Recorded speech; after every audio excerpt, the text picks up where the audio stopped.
Coach, you talked about the leadership on the team or the need to develop leadership. This has been a really quiet summer when you talk about players getting in trouble outside of being on the team. How much did the leadership play into that, and is it, something that you can kind of, something that I guess you can kind of lean on for going forward and, the leadership, them keep not being in trouble during the summer? Well, I think we didn't have guys getting in trouble this summer or last summer for the last year and a half because of the individual decisions that they make. I'm not sure that's all about leadership. I think it's about guys understanding what it takes to be successful and how when they do the wrong things, they actually get negative consequences, and they actually see that when they do the right things, they can actually get positive consequences, and that consequences do matter in terms of their chances of being successful as people, as students, as football players, their future development. All those things matter. We've had players here that everybody had high expectation for to get drafted and have great NFL careers that didn't get drafted, and we've had players here that walked on and became third-round draft picks.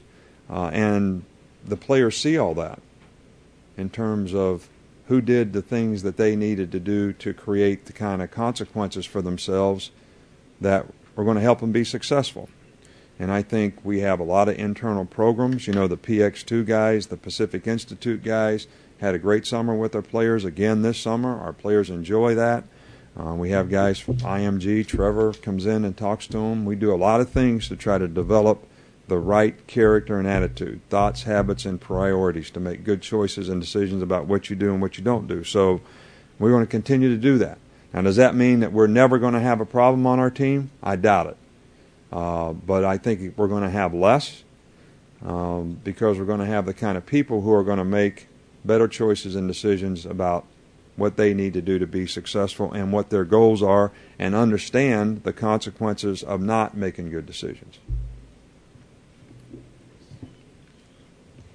Coach, where do you go from here with the jack linebacker position, please? Well, we have lots of jack linebackers, and we had one in the spring. Fanny didn't participate in spring practice, and we didn't drop football at Alabama. We still had football. It just, we didn't. One player can't make our team one way or the other. And we have other players that will try at that position. Eric Anders has done a good job, but we'll take every linebacker that we have on the team, inside or out, and try to make sure that we get the best four linebackers on the field relative to their strengths and how they can help our team. That's two inside guys and two outside guys. Last year when we went into camp, we only had one linebacker that had ever played.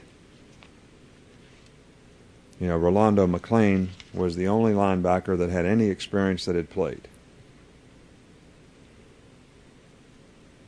We moved Reamer from inside linebacker to outside.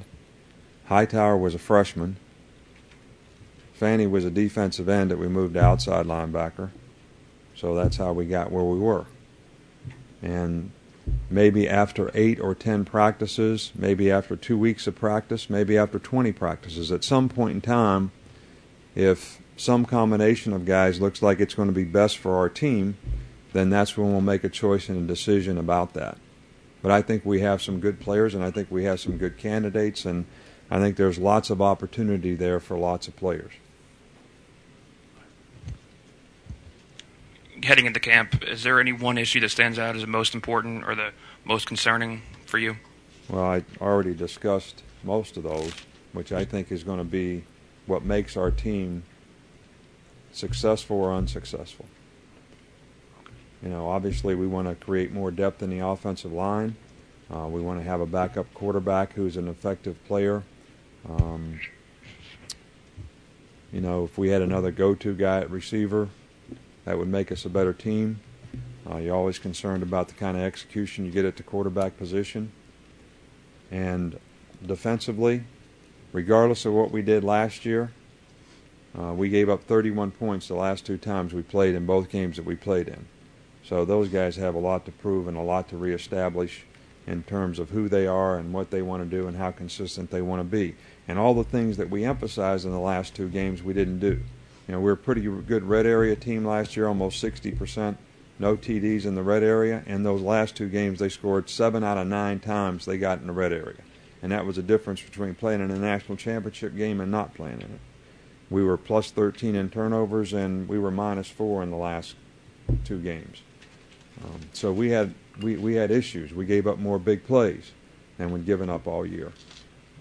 We had issues, and we need to resolve those issues if we're going to become a better team.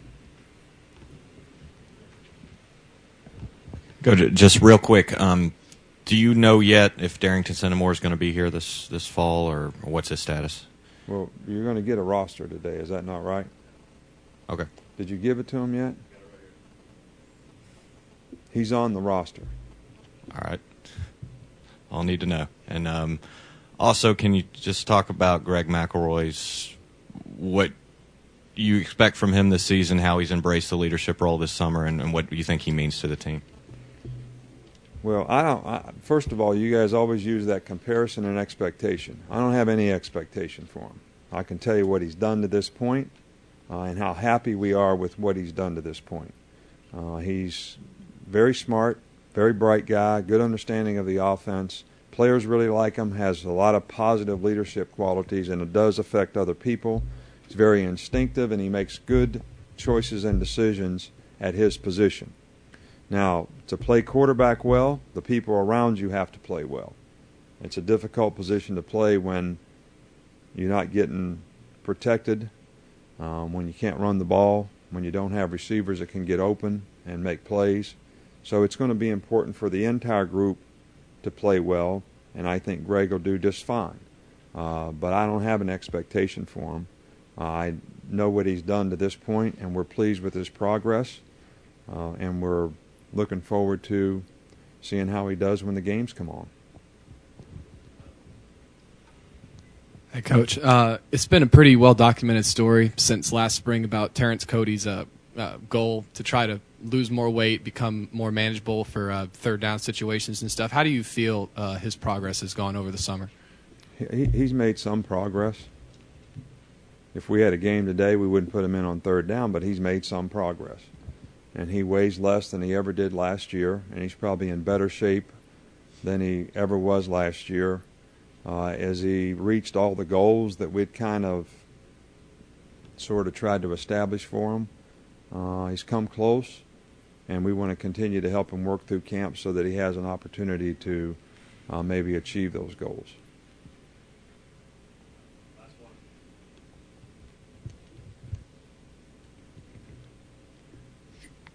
Coach, you mentioned depth earlier, and I was just curious at the running back position, how many guys would you feel comfortable taking to Atlanta as far as being effective? Do you need 3? Do you need 4? What would you like to come out of this month with at running back? Well, I think I would always be comfortable having 3 guys, but I also think running back is a position where good special teams guys come from. So if we have some other guys that have those qualifications, I certainly feel like we could take more and have more. You know, Roy Upchurch has been one of our best special teams players. Terry Grant became a very good special teams player for us last year.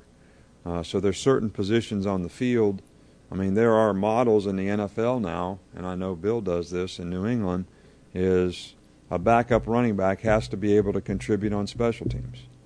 A third down back has to, which may be your third back, has to contribute on special teams. Otherwise, with a 47-man roster, you don't have enough guys to play on special teams. So there, in college, you have more players, you can take more players, but there's still some positions that are better suited body type and athletic ability-wise to play on special teams, and running back would be one of those. I would like to have 3 good functional backs that can play on our offense at a minimum for the first game. We would like to have that. All right? Thank you.